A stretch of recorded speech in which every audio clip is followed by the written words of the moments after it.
The cities and countryside of the UK were reshaped by the Industrial Revolution.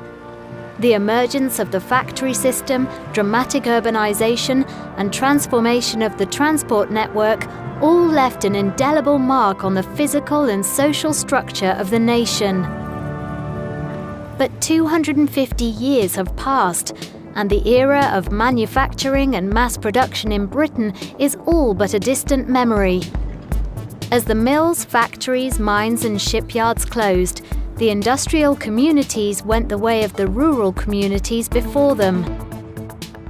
Today in Manchester, once known as Cottonopolis because it was the centre of the cotton industry, the mills that transformed textile production lie empty or have been converted into desirable and expensive loft apartments. The original mills' employees' houses, now highly sought after by wealthy professionals, are unaffordable to anyone from the working class these days. The canal system is full of holidaymakers embracing a slower way of life, and a trip on a steam train is just another stop on the tourist trail. But in recent years, interest in the industrial past has taken off, and attempts are being made to bring the stories of the working people back to life. One of the best examples of this work in action can be found here, at Beamish, the Living Museum of the North. The museum is situated in the quiet countryside of County Durham, in the northeast of England. Visitors come here to see how people lived, ate, travelled and worked in the period from the 1820s to the early 1900s. Beamish, situated close to the city of Newcastle, is one of the most popular museums in the UK, with close to 500,000 visitors every year. The museum opened in 1972, but work started on the collection long before that. In the late 1950s, the old customs and traditions of the North East were starting to die out as industry in the region declined. Industrial and farming communities were disappearing, and with them the old way of life was being lost.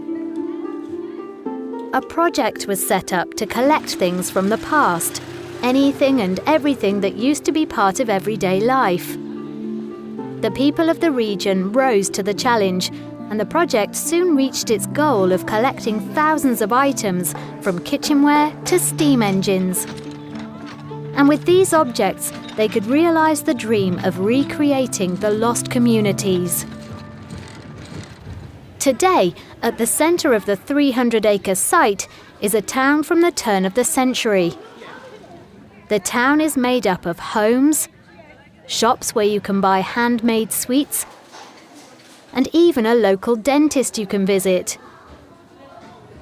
Visitors can get on one of the beautifully restored trams to explore the rest of the site.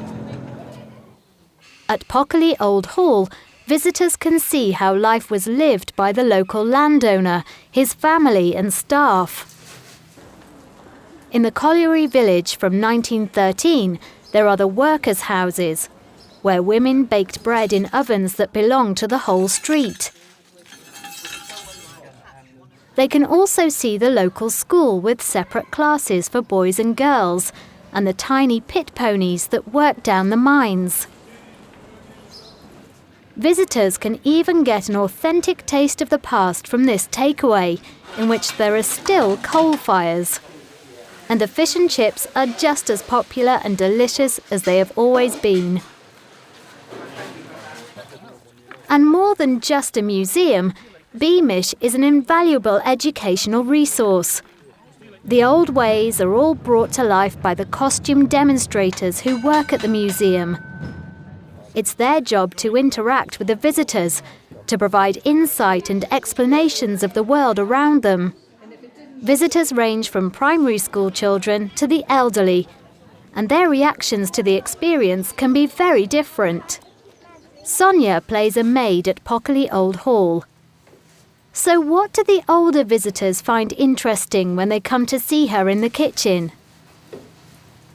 Really, they're interested in the things that they can remember from their childhood or from their grandmother's house. So it's, oh, I used to have one of those, or I can remember when we used to use this. You know, a lot of things, although we're set in the 1820s, a lot of things carried on until early last century. So things, you know, if things went broke, you didn't replace them.